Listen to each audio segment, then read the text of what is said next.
Salam sejahtera untuk kita semua. Kami dari kelompok 6 yang beranggotakan MAB Fatur Rohman dengan NPM 2013024030,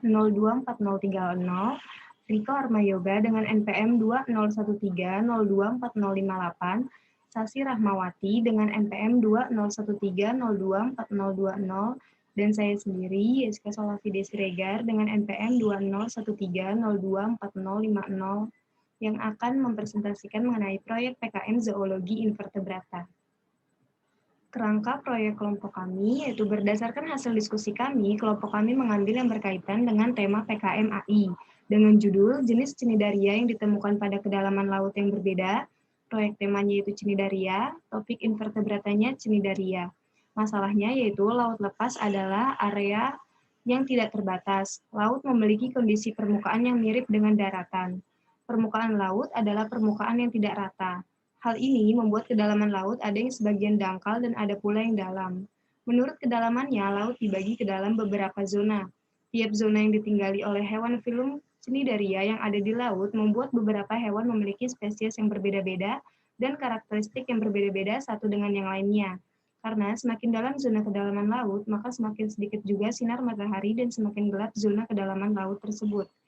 Tujuan dari proyek kami yang pertama itu ada untuk mengetahui spesies cnidaria yang dapat ditemui di kedalaman laut yang berbeda. Dua, untuk mengetahui karakteristik cnidaria yang ditemui di kedalaman laut yang berbeda. Variabelnya yaitu ada 3 variabel. Yang pertama ada variabel bebas kedalaman laut, 2 variabel kontrolnya cnidaria, dan variabel terikatnya yaitu ada jenis cnidaria yang ditemukan. Luarannya itu artikel ilmiah. Topik terkait proyek ada 5 topik. Yang pertama ada definisi laut, 2 sebaran cnidaria secara umum, 3 zonasi laut berdasarkan kedalamannya, 4 karakteristik masing-masing zona laut, dan yang terakhir yaitu ada cnidaria yang ditemukan di masing-masing zona laut. Untuk slide selanjutnya akan dijelaskan oleh Abi. Kepada Abi dipersilahkan. Baik, melanjutkan dari Jessica Solavide, cnidaria. Jadi cnidaria adalah sebuah film yang terdiri dari lebih dari 10.000 spesies hewan yang hanya ditemukan di perairan, kebanyakan di lingkungan laut. Dari sudut etimologi, cnidaria berasal dari bahasa Yunani, cnidos, yang berarti jarum penyengat. Cnidaria ciri-cirinya adalah ukuran tubuh cnidaria bervariasi. Ada yang beberapa milimeter hingga berdiameter 2 meter. Contoh cnidaria tersebut misalnya adalah Sanea capillata yang berbentuk simetri radial. Tubuh cnidaria dapat dibedakan menjadi polip dan medusa.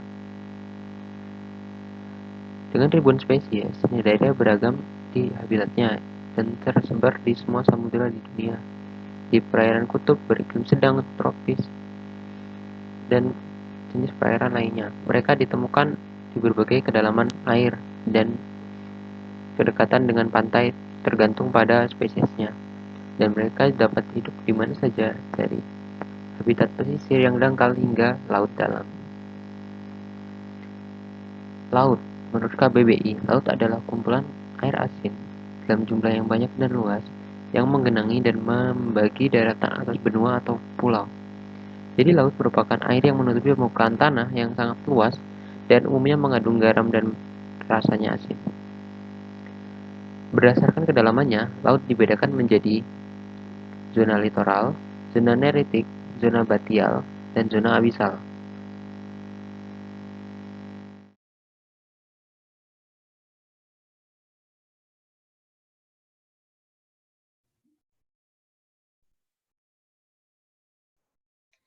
Baiklah, di sini saya akan membahas tentang zona litoral.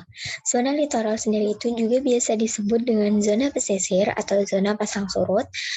Laut zona litoral ini berada di antara garis air laut pasang dan garis air laut surut. Pada saat air laut pasang, zona ini tergenang oleh air laut, sedangkan pada saat air surut, zona ini menjadi daratan.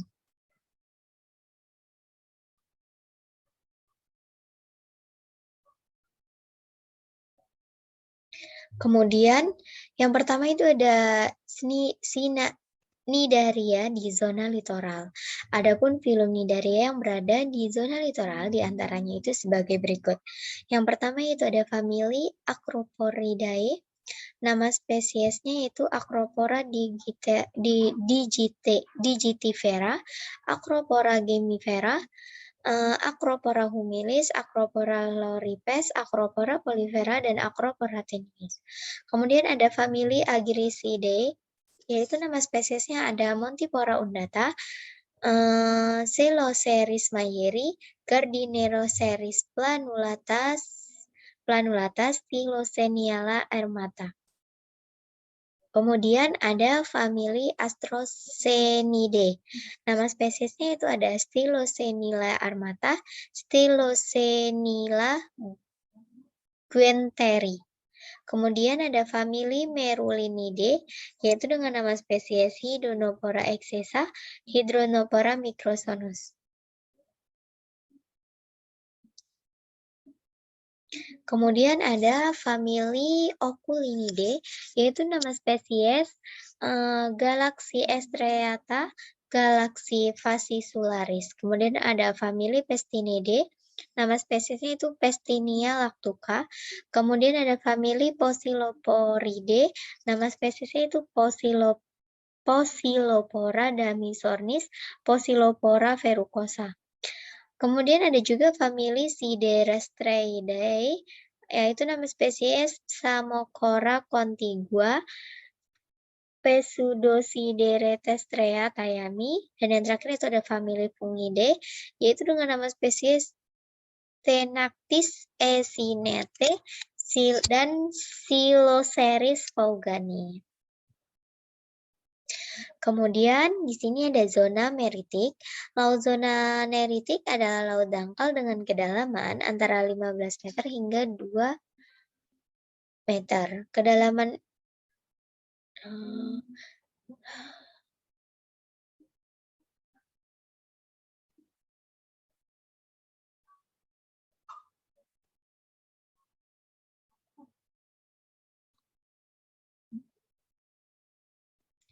Kemudian ada zona neritik, yaitu laut zona neritik adalah laut dangkal dengan kedalaman antara 15 meter hingga 2 km.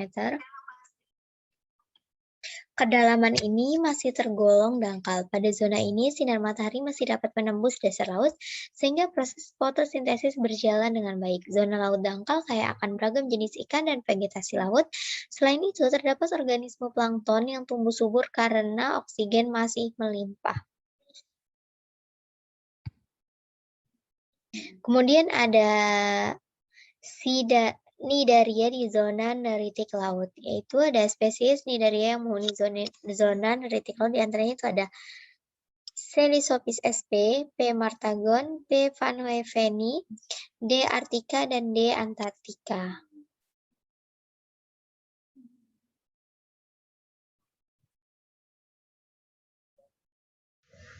Baik, di sini saya akan melanjutkan penjelasan selanjutnya yaitu zona basial. Zona basial sering disebut dengan laut dalam. Zona ini memiliki kedalaman 200 sampai 2500 meter dengan lereng curam.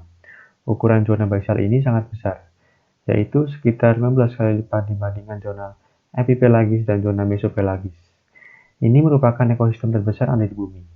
Organisme yang hidup di zona basial hidup di kegelapan tanpa cahaya matahari sama sekali. Namun, beberapa organisme di zona ini bisa menciptakan cahaya sendiri.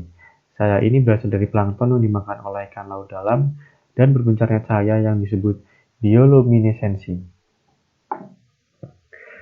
Selanjutnya, Cnidaria di zona basial laut. Cnidaria yang ditemukan di zona basial laut diantaranya Helichrys minimum yang dapat kita lihat gambarnya pada PPT. Selanjutnya, Caliopsis borggravingi, kemudian ada Atolla spp, dan lain-lain. Selanjutnya yaitu zona basial, zona abasial. Zona abasial adalah suatu zona di dasar laut yang amat dalam, dimulai dari kedalaman 1000 meter sampai 6000 meter.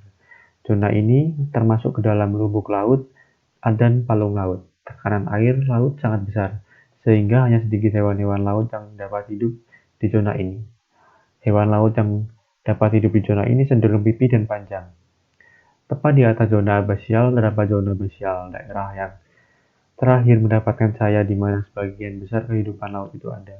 Sedangkan tepat di bawah zona abasial, yaitu zona Hadal, daerah yang diliputi oleh kegelapan abadi. Materi sedimentasi sangat halus, berupa sejenis lumpur yang kemerah-merahan dan terdiri dari hancuran diatomea dan radioolaira. Karena dalam kedalaman sekitar 3000 meter, karang pun sebelum mencapai dasar laut telah hancur dan larut, dikarenakan tekanan air. Di zona abasial harus mampu menahan tekanan yang besar. Cnidaria di zona abasial laut. Cnidaria yang ditemukan di zona abasial laut adalah white anemone, yang dapat kita lihat gambarnya pada PPT. Kemudian ada Ambellula, kemudian Anthomastus riteri, dan masih banyak lagi. Sekian presentasi dari kelompok kami. Bila ada kurang dan salahnya, kami mohon maaf. Saya akhiri. Wassalamualaikum warahmatullahi wabarakatuh.